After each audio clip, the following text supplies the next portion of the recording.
Este artículo fue redactado y avalado por el médico Nelton Abdón Ramos Rojas. El término derrame pleural hace referencia a la presencia de una cantidad de líquido anormal en la cavidad pleural. Asimismo, la pleura es un conjunto de envolturas que recubren y protegen a los pulmones. Por otra parte, existe de forma natural una pequeña cantidad de fluido entre las distintas capas. De esta manera, actúa como un lubricante entre ellas, y permite los movimientos de expansión y compresión de estos órganos. Actualmente, el equipo médico ha sido capaz de señalar una serie de trastornos que pueden provocar un derrame pulmonar. Entre ellos podemos encontrar cardiopatías, sobre todo, la insuficiencia cardíaca.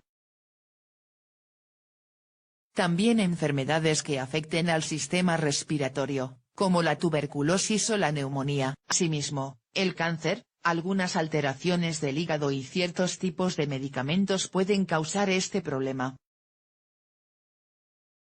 Además, algunos hábitos insalubres como el consumo de alcohol o el tabaquismo pueden aumentar las probabilidades de desarrollar esta afección.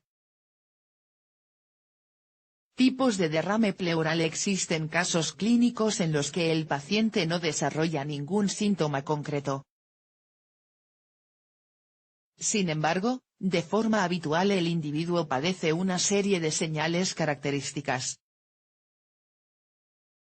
Por ejemplo, la dificultad para respirar, tos, hipo, molestias intensas en la zona del tórax, escalofríos e incluso fiebre moderada. En cualquier caso, podemos diferenciar entre derrame pleural transudativo.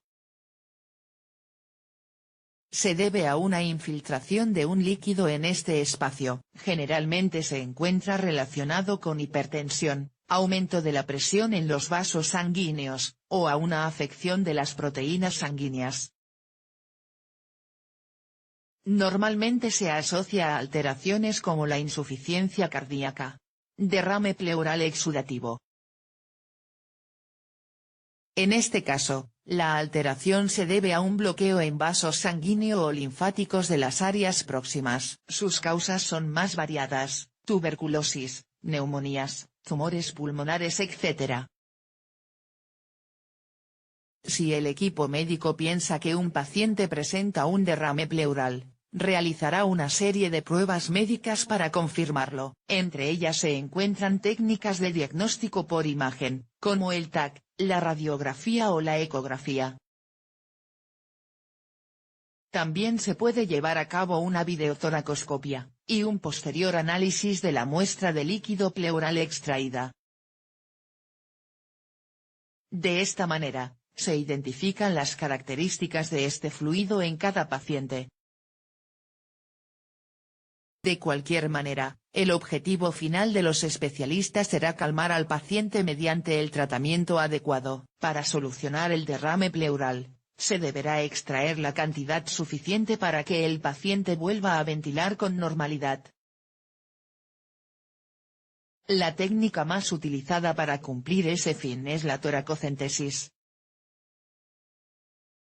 Sin embargo, los expertos también deberán tratar la causa o desencadenante subyacente que haya producido esta alteración. ¿Qué es la toracocentesis? Podemos diferenciar entre dos tipos de toracocentesis: terapéutica.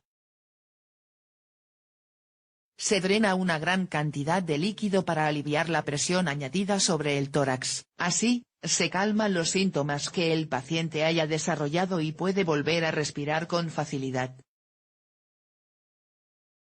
Diagnóstica. En este caso, se extrae una pequeña muestra de fluido, y se analiza en un centro especializado como un laboratorio. ¿Se necesita una preparación previa por parte del paciente? Como en otras intervenciones quirúrgicas, se deberá informar al paciente del método a seguir y los riesgos que conlleva. Más tarde, será necesario el consentimiento del sujeto para llevar a cabo la cirugía.